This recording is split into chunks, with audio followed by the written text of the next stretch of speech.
चलिए दोस्तों, आज हम फिजिक्स में ऐसे क्वेश्चन पर बात करेंगे जो कि एग्जाम में पूछे जाते हैं और बहुत बार ये सब क्वेश्चन एग्जाम में पूछे भी गए हैं। तो चलिए वीडियो को स्टार्ट करते हैं। और दोस्तों, वीडियो को बिना स्किप किए हुए दिखेगा।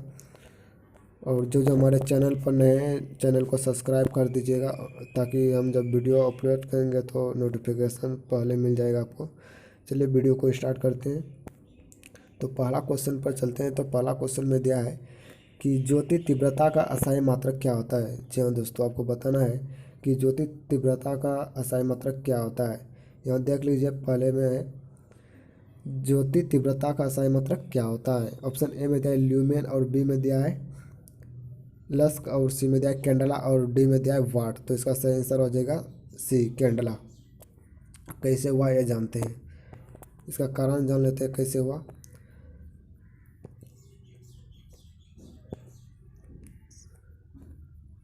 कारण है इसका कि ज्योति तीव्रता किसी प्रकाश स्रोत से किसी विशेष दिशा में इकाई ठोस कोण से निकलने ऊर्जा की तरंगदैर्घ्य की मापन है। ध्यान से सुनिएगा, ज्योति तीव्रता किसी प्रकाश स्रोत से किसी विशेष दिशा में इकाई ठोस कोण से निकलने वाली ऊर्जा की तरंगदैर्घ्य की माप है। यह न्यूमन्स फसल पर आधारित है। किस पर है? ल्यूमन्स फसल पर आधारित है। और यह मानव नेत्र की संवेदना की मानक प्रतिरूप है। किसका प्रतिरूप है? मानव नेत्र की संवेदना की मानक प्रतिरूप है। और यह ज्योति तीव्रता की असाई मात्रक कैंडला है। चलिए दूसरा नंबर देखते हैं। दूसरा नंबर में है कि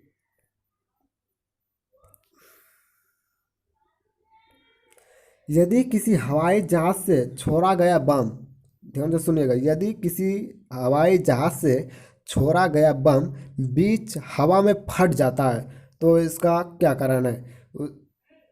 इसकी गतिज ऊर्जा बढ़ जाती है, और बी में दिया है इसकी कुल ऊर्जा बढ़ जाती है, और सी में दिया है इसकी कुल ऊर्जा घट जाती है, और डी में दिया है इसका कुल संवेग घट जाता है। तो इसका सही आंसर हो जाएगा ऑप्शन नंबर ए, इसकी गतिज ऊर्जा बढ़ जाती है। चलिए इसका कारण जान लेते हैं। इसका कारण है कि किसी वस्तु की गतिज ऊर्जा उसमें वस्तु की गति के कारण होती है। क्या होती है? किसी वस्तु की गतिज ऊर्जा है उसमें वस्तु की गति के कारण होती है। या किसी पिंड को विश्राम की अवस्था से गति की अवस्था में लाने के लिए उसे उसे त्वरित करने हेतु उस पर किए गए आवश्यक कार्य की माप है। उसमें अपने त्वरण के दौरान यह ऊर्जा प्राप्त कर लेने के बाद वस्तु इसे तब तक बनाए रखती है जब तक कि वस्तु का गति परिवर्तन नहीं होता है। क्या होता है? गति का परिवर्तन नहीं होता है। चलिए दोस्तों, तीसरा नंबर क्वेश्चन देखते हैं। तीसरा नंबर में दिया है कि क्रीम सेपरेटर में दूध से वसा किस कारण से अलग होता है। क्या दिया है? क्रीम सेपरेटर में दूध से वसा किस कारण अलग होता है। तो इसका सही आंसर हो जाएगा ऑप्शन नंबर डी, अपकेंद्रीय बल से। इसका कारण जान लेते हैं। इसका कारण है कि अपकेंद्रीय विलगन का आविष्कार 1897 में हुआ था। कब हुआ था? 1897 में, याद रखेगा। और शताब्दी बदलने के साथ ही इनमें पहली बार दूध उपयोग का केंद्रीयकृत दूध प्रसंस्करण में संभव बनाया। यह क्रीम को अलग करने और ताज़े क्रीम निकालने दूध प्राप्त करना संभव हुआ। चलिए दोस्तों, 4 नंबर क्वेश्चन देखते हैं। 4 नंबर में दिया है कि बर्फ का द्वनांक। क्या दिया है? बर्फ का द्वनांक क्या होता है। तो ऑप्शन ए में दिया है दाब बढ़ने पर बढ़ता है, और बी में दिया है दाब बढ़ने से घटता है, और सी में दिया है दाब पर निर्भर नहीं करता है, और डी में दिया है इनमें से कोई नहीं। तो इसका सही आंसर क्या हो जाएगा? ऑप्शन नंबर बी, दाब बढ़ने पर घटता है। हम 5 नंबर क्वेश्चन की ओर चलते हैं। 5 नंबर में दिया है कि रेडियो एक्टिविटी का खोज किसने किया था। तो इसका सही आंसर हो जाएगा ऑप्शन नंबर सी, हेनरी बेक्वेरेल। इसके बारे में थोड़ा जान लेते हैं। हेनरी बेक्वेरेल को रेडियो एक्टिविटी की खोज के लिए जाना जाता है, जिसके लिए इन्होंने 1903 में नोबेल पुरस्कार से सम्मानित किया गया था। और थोड़ा इसके बारे में जान लेते हैं। इन्होंने अस्थिर परमाणु नाभिक अधिक अस्थायी नाभिक के निर्माण के लिए तुरंत विघटित हो जाता है। क्या हो जाता है? तुरंत विघटित हो जाता है। यह विघटन प्रक्रिया ही रेडियो एक्टिविटी कहलाती है। चलिए 6 नंबर देखते हैं। 6 नंबर में दिया है कि यदि कमरे के भीतर का तापमान बढ़ा जाता है, क्या होता है? बढ़ाया जाता है, तो सापेक्षिक आर्द्रता क्या होगी? क्या दिया है? यदि कमरे के भीतर का तापमान बढ़ाया जाता है तो सापेक्षिक आर्द्रता क्या होगी? ऑप्शन ए में दिया है बढ़ेगी, और बी में दिया घटेगी, और सी में दिया अपरिवर्तित रहेगी, और डी में दिया इनमें से कोई नहीं। तो इसका सही आंसर हो जाएगा ऑप्शन नंबर बी, घटेगी। चलिए थोड़ा कारण जान लेते हैं इसका। इसका कारण यह है कि घर का तापमान बाहर के तापमान से काफ़ी अलग हो सकता है। क्या हो सकता है? काफ़ी अलग हो सकता है। यह तापमान और वायु में अधिकतम संभावित नमी के माध्यम महत्वपूर्ण संबंध के कारण है। चलिए अब 7 नंबर क्वेश्चन देखते हैं। 7 नंबर है कि ट्रांजिस्टर में बेस है। क्या है? ट्रांजिस्टर में बेस है। ऑप्शन ए में दिया है एक चालक, और बी में दिया है निम्न प्रतिरोधकता वाला चालक, और सी में दिया है उच्च प्रतिरोधकता वाला चालक, और डी में दिया है एक बाहरी अर्धचालक। तो इसका सही आंसर हो जाएगा ऑप्शन नंबर डी, एक बाहरी अर्धचालक। कैसे है जानते हैं।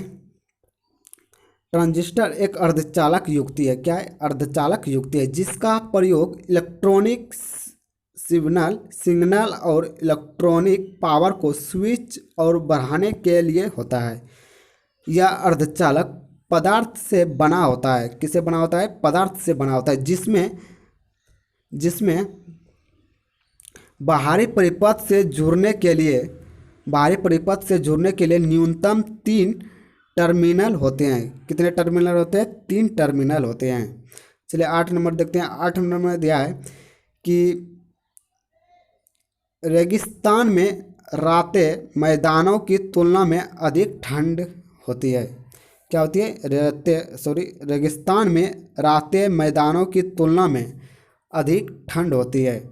ऑप्शन ए में दिया है रेत पृथ्वी की तुलना में ऊष्मा की विकिरण अधिक जल्दी से करती है, और बी में दिया आसमान ज़्यादातर समय साफ कर रहता है, और सी में दिया है रेत मैदान की तुलना में ऊष्मा की शीघ्रता से अवशोषण करती है, और डी में दिया है उपयुक्त कारणों में से एक भी नहीं। तो इसका सही आंसर हो जाएगा ऑप्शन नंबर ए। क्या हो जाएगा? ऑप्शन नंबर ए, रेत पृथ्वी की तुलना में ऊष्मा की विकिरण अधिक जल्दी से करती है। चलिए 9 नंबर देखते हैं। 9 नंबर में है इसका कारण जान लेते हैं। क्या है? क्योंकि रेगिस्तान की वायु में नमी कम होती है। क्या होती है? रेगिस्तान की वायु में नमी कम होती है, और रेगिस्तान में बादल नहीं बन पाते। इसलिए रेगिस्तान में दिन और रात के तापांतर अन्य स्थानों के 20 से 30 डिग्री की तुलना में 30 से 40 डिग्री के अंतर पाया जाता है। इसका अर्थ है कि दिन के 110 डिग्री तापमान होने पर रात में तापमान 70 से 80 डिग्री हो सकता है। चलिए 9 नंबर देखते हैं। 9 नंबर में दिया है कि जब हम कोई ध्वनि सुनते हैं तो हम इसका स्रोत ज्ञात कर सकते हैं। किससे ज्ञात कर सकते हैं? जब हम कोई ध्वनि सुनते हैं तो इसका स्रोत ज्ञात कर सकते हैं। ऑप्शन ए में दिया ध्वनि की तरंगदैर्घ्य, और बी में दिया ध्वनि में मौजूद ओवरटोन, और सी में दिया ध्वनि की तीव्रता, और डी में दिया ध्वनि के आयाम। तो इसका सही आंसर हो जाएगा ऑप्शन नंबर बी। अब चलिए इसके बारे में थोड़ा जान लेते हैं। इसके बारे में है कि अवरोटर वह आवृत्ति है जो मूल आवृत्ति से अधिक होती है, और फोरियर विश्लेषण मॉडल के प्रयोग से मूल और ओवरटोन को संयुक्त रूप से पार्शियल कहा जाता है। क्या कहा जाता है? पार्शियल कहा जाता है। और हार्मोनिक या अधिक स्ट्रिक हार्मोनिक पार्शियल वे आवृत्तियाँ हैं जो मूल आवृत्ति की गुणक होती है। चलिए 10 नंबर देखते हैं। 10 नंबर में दिया है कि एक लड़का समतल दर्पण के सामने उससे 3 मीटर की दूरी पर है। कितना दूरी पर है? 3 मीटर की दूरी पर है, खड़ा है। लड़के और प्रतिबिंब के मध्य की दूरी क्या होगी? लड़के और प्रतिबिंब के मध्य की दूरी क्या होगी? तो इसका सही आंसर हो जाएगा ऑप्शन नंबर बी, 6 मीटर। इसका कारण जान लेते हैं। इसका कारण कि समतल दर्पण द्वारा निर्मित आकृति सदैव आभासी और सीधा और वस्तु के समान समान आकार के लंबाई की होती है। फिर से सुनते हैं, समतल दर्पण द्वारा निर्मित आकृति सदैव आभासी, सीधी और वस्तु के समान समान आकार और लंबाई की होती है। आभासी प्रतिबिंब वस्तु की छाया होती है। आभासी प्रतिबिंब वस्तु की छाया होती है जो प्रकाश स्रोत और दर्पण के मध्य दूरी के समान दूरी पर निर्मित होती है। चलिए 11 नंबर देखते हैं। 11 नंबर में दिया है कि सूर्य से निरंतर ऊर्जा प्राप्त होने का कारण क्या है? दोस्तों, सूर्य से जो निरंतर ऊर्जा प्राप्त होती है उसका कारण क्या है? तो इसका कारण है ऑप्शन नंबर ए, नाभिकीय संलयन। चलिए इसका कारण जान लेते हैं। इसका कारण है कि नाभिकीय संलयन वह अभिक्रिया है। क्या है? वह अभिक्रिया है जिसमें दो या अधिक परमाणु नाभिक अति उच्च गति एक दूसरे के काफ़ी निकट आकर टकराते हैं और एक नए प्रकार के परमाणु नाभिक का निर्माण करते हैं। क्या करता है? एक नए प्रकार के परमाणु का निर्माण करता है। इस प्रक्रिया में पदार्थ संरक्षित नहीं होती है क्योंकि संलयित नाभिक के पदार्थ का कुछ भाग प्रोटॉन में बदल जाता है। किसमें बदल जाता है? प्रोटॉन में बदल जाता है। चलिए अगला नंबर देखते हैं। अगला नंबर में दिया है कि हाइड्रोजन बम किस सिद्धांत पर आधारित है? हाइड्रोजन बम जो है किस सिद्धांत पर आधारित है? तो इसका सही आंसर हो जाएगा ऑप्शन नंबर बी, नाभिकीय संलयन पर। इसका भी कारण जान लेते हैं क्यों आधारित है इस पर। तो इसका कारण है हाइड्रोजन बम ऊर्जा मुक्त करने के लिए पुनः परमाणु संलयन, दो परमाणुओं का जुड़ना पर निर्भर है। नाभिकीय संलयन वह नाभिकीय विक्रिया है जिसमें दो या दो से अधिक परमाणु नाभिक अति उच्च गति एक दूसरे से नाभिक निकट आकर टकराते हैं और एक नए प्रकार के परमाणुओं का निर्माण करता है। इस प्रक्रिया में पदार्थ संरक्षित नहीं रहता है क्योंकि संलयित नाभिक के पदार्थ का कुछ भाग प्रोटॉन में बदल जाता है। चलिए 13 नंबर क्वेश्चन देखते हैं। 13 नंबर में दिया है कि पृथ्वी के चुंबक का दक्षिणी ध्रुव भौगोलिक डैश के समीप है। क्या दिया है? पृथ्वी के चुंबक का दक्षिणी ध्रुव भौगोलिक डैश के समीप है। ऑप्शन ए में दिया है दक्षिण और बी में दिया है पूर्व और सी में दिया है पश्चिम और डी में दिया है उत्तर। तो इसका सही आंसर हो जाएगा ऑप्शन नंबर डी, भौगोलिक उत्तर के समीप है।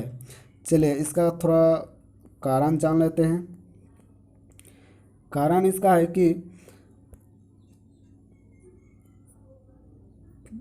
पृथ्वी के चुंबक का दक्षिणी ध्रुव पृथ्वी के उत्तरी ध्रुव पर है क्योंकि यह किसी स्वतंत्र रूप से लटके किसी चुंबक के उत्तरी ध्रुव को आकर्षित करता है और इसका प्रकार विपरीत ध्रुव भी है।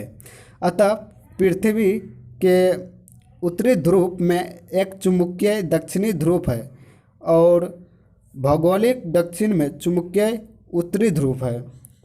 चलिए अगला देखते हैं। अगला है 14 नंबर।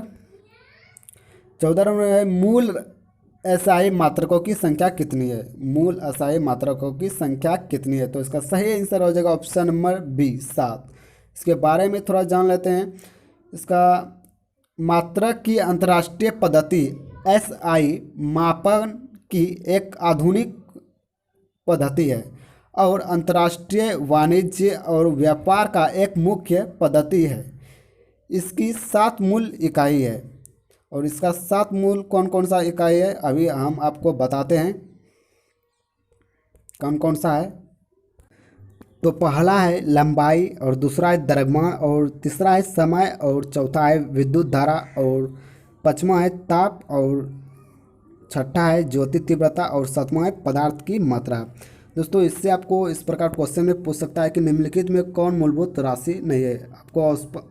आपको ऑप्शन में दे सकता है लंबाई, ताप और किलोग्राम और इनमें से कोई नहीं। तो इसका सही आंसर हो जाएगा किलोग्राम। चलिए अब 15 नंबर क्वेश्चन देखते हैं। 15 नंबर में दिया है कि हरे प्लास्टिक कवर में एक तार होता है। क्या होता है? हरे प्लास्टिक कवर में तार होता है। दोस्तों आपको बताना है कि हरे प्लास्टिक कवर में जो तार होता है वह कैसा तार होता है? लाइन तार, उदासीन तार और अर्थ तार और डी में दिया इनमें से कोई नहीं। तो इसका सही आंसर हो जाएगा ऑप्शन नंबर सी, अर्थ तार। इसके बारे में थोड़ा जान लेते हैं कि अर्ध तार घरेलू विद्युत तंत्र का एक प्रमुख भाग है। क्या है? विद्युत तंत्र का एक प्रमुख भाग है और इसे विद्युत झटकों से बचाने के लिए तैयार किया जाता है। किससे बचाने के लिए? विद्युत झटकों के लिए बचाने के लिए किया जाता है। चलिए 16 नंबर देखते हैं। 16 नंबर में दिया है कि वांशिक मिशन का कार्य सिद्धांत है। वांशिक मिशन का कार्य सिद्धांत है कौन सा है? अपकेंद्रीय बल और बी में दिया अपोहन और सी में दिया है विपरीत प्रसारण और डी में दिया है विसरण। तो इसका सही आंसर हो जाएगा ऑप्शन नंबर ए, अपकेंद्रीय बल। कैसे हुआ जानते हैं? वांशिक मिशन अपकेंद्रीय बल के सिद्धांत पर कार्य करते हैं, क्योंकि यह वांशिक मिशन अपकेंद्रीय बल के सिद्धांत पर कार्य करते हैं। चलिए 17 नंबर क्वेश्चन देखते हैं। 17 नंबर में दिया है कि ध्वनि और प्रकाश तरंग दोनों, क्या दिया है? ध्वनि और प्रकाश तरंग दोनों होते हैं, समान तरंग के होते हैं और बी में दिया है परावर्तन के नियम का पालन करते हैं और सी में दिया है अनुदैर्ध्य तरंग के रूप में चलते हैं और डी में दिया है निर्वात में चलते हैं। तो इसका सही आंसर हो जाएगा ऑप्शन नंबर सी, बी, परावर्तन के नियम पर पालन करते हैं। और कैसे करता है इसका कारण थोड़ा जान लेते हैं। इसका कारण है प्रकाश तरंग के परावर्तन के दो ध्वनि नियम तरंगों पर भी पालन लागू होता है और आपतित तरंग परावर्तित पृष्ठ पर लंबवत और आपतन बिंदु पर परावर्तित तरंग सभी एक समतल में स्थित होते हैं। आपतन कोण का मान परावर्तन कोण आर के समान के बराबर होता है। चलिए 18 नंबर क्वेश्चन देखते हैं। 18 नंबर में दिया है आप सबको कि विद्युत मोटर में ऊर्जा का रूपांतरण होता है। किसके द्वारा होता है? विद्युत से रसायन और रसायन से प्रकाश और ऊर्जा से विद्युत और विद्युत से यांत्रिक। तो इसका सही आंसर हो जाएगा ऑप्शन नंबर डी, विद्युत से यांत्रिक। और कैसे होता है इससे थोड़ा जान लेते हैं। विद्युत मोटर एक विद्युत मशीन है।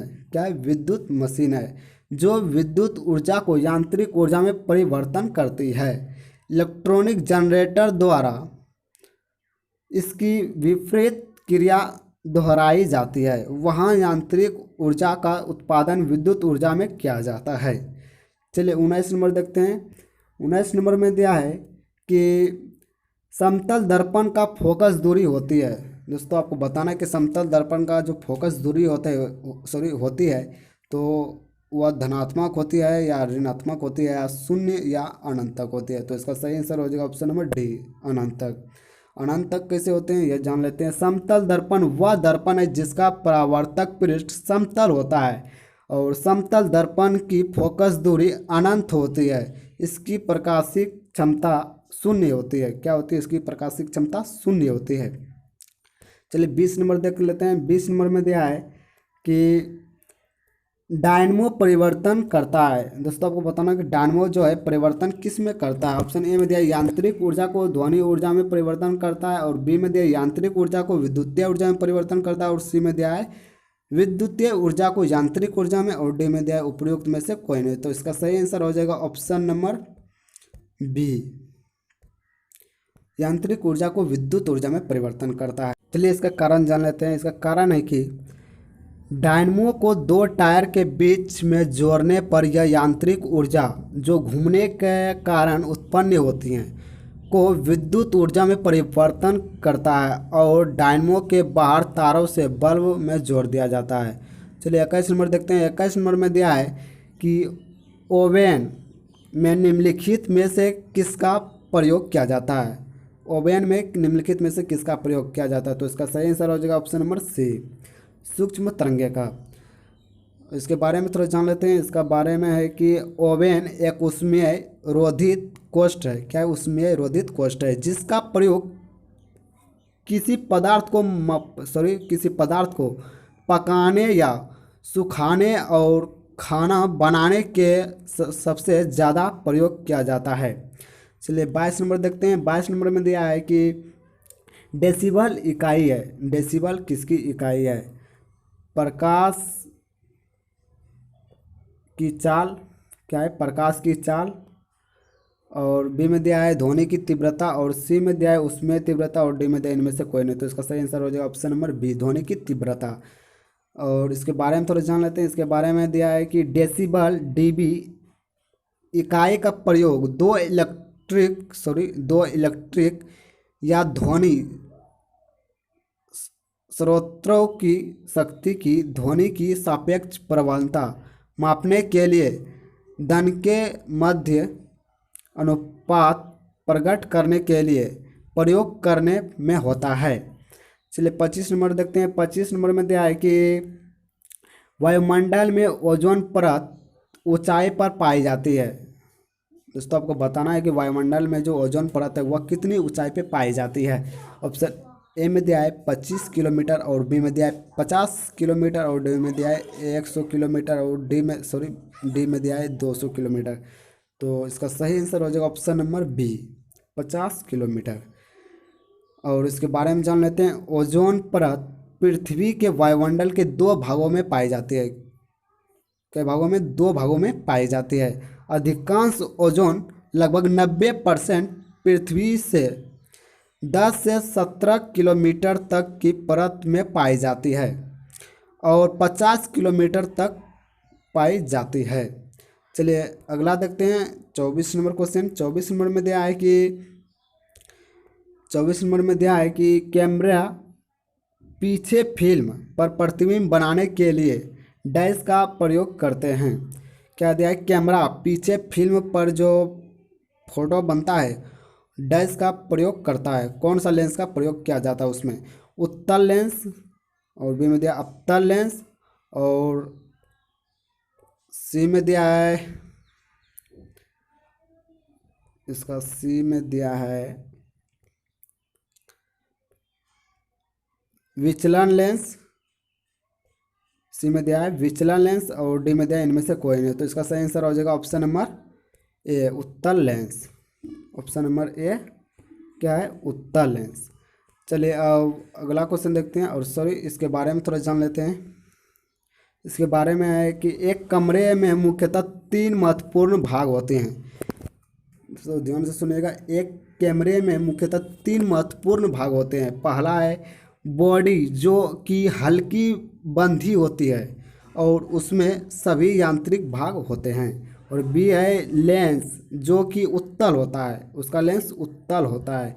और तीसरा है फिल्म या डिजिटल कैमरे की स्थिति में चार्ड कपल डिवाइस।